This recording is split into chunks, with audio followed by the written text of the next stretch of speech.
उत्तर प्रदेश जहां योगी राज चल रहा है और कहा जाता है कि अपराधी डरता है, खौफ खाता है, लेकिन उसी सरकार के ऊपर सवाल उठने लगते हैं जिसकी वजह से वो चर्चा में आ जाते हैं और खाकी पर दाग लगना प्रारंभ हो जाते हैं। नमस्कार, मैं मुकेश उदैनिया, आप देख रहे हैं सीधे बोल यूपी। उत्तर प्रदेश की कानून व्यवस्था एक बार फिर चर्चा के केंद्र में है। एक तरफ इलाहाबाद हाई कोर्ट ने पुलिस द्वारा अदालत के आदेश की अवहेलना करने पर राज्य सरकार को 5 लाख रुपए मुआवजा देने का आदेश दे दिया। वहीं दूसरी ओर गाजीपुर में एक होटल कारोबारी के बेटे की गोली मारकर हत्या ने सुरक्षा व्यवस्था पर गंभीर सवाल खड़े कर दिए। क्या उत्तर प्रदेश में कानून का राज मजबूत हो रहा है या फिर व्यवस्था पर सवाल बढ़ते जा रहे हैं? रिपोर्ट देखिए। पहले बात करते हैं इलाहाबाद हाई कोर्ट के उस फैसले के जिसने पुलिस प्रशासन को कटघरे में खड़ा कर दिया।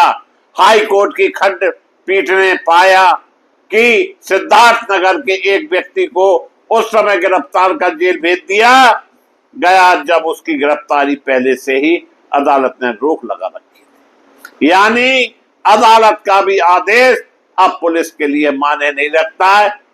ठोकने का काम और जेल भेजने का काम चालू। अदालत ने कहा कि संबंधित थाना प्रभारी ने न्यायालय के आदेश की अवहेलना की। कोर्ट ने उत्तर प्रदेश सरकार को पीड़ित को 5 लाख रुपए मुआवजा देने का आदेश और संबंधित एसएचओ के खिलाफ विभागीय कार्रवाई के निर्देश दे दिए। अदालत ने यह भी कहा कि सरकार चाहे तो यह राशि संबंधित अधिकारी से वसूली की जा सकती है। यानी एसएचओ की गर्दन पकड़कर उससे 5 लाख रुपए वसूला जा सकता है।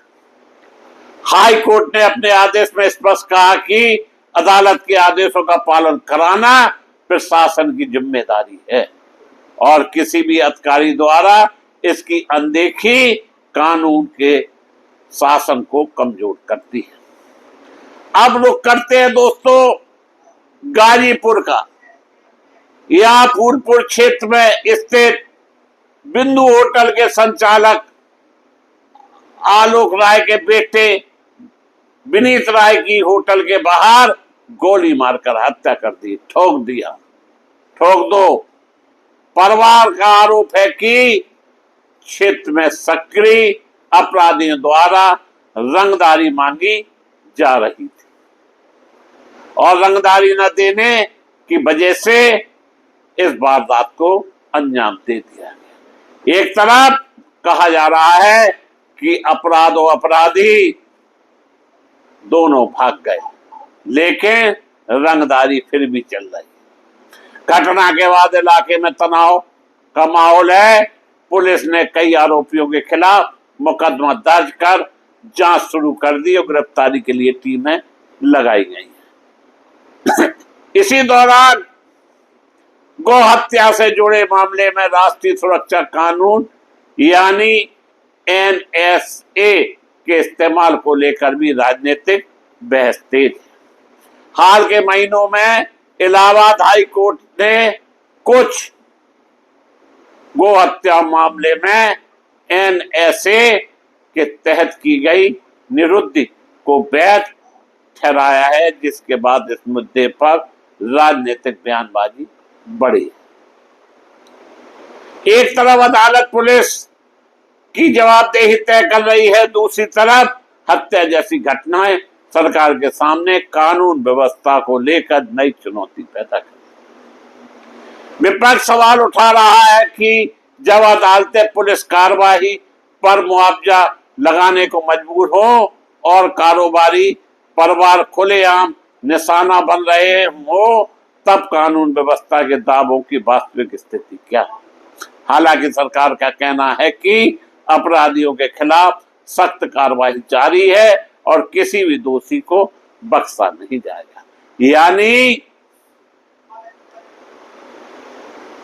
खाकी पर जो हथौड़ा हाई कोर्ट ने चलाया, उससे योगी सरकार कहीं ना कहीं हिल गई।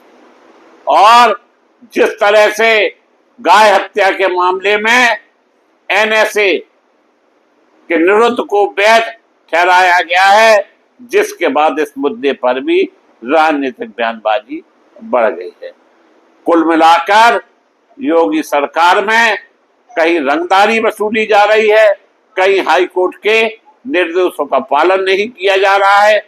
इससे अब कोर्ट भी सख्त दिखाई दे रही है। इसी के साथ हम आप सभी को धन्यवाद देता हुआ अपनी बात समाप्त करता हूं।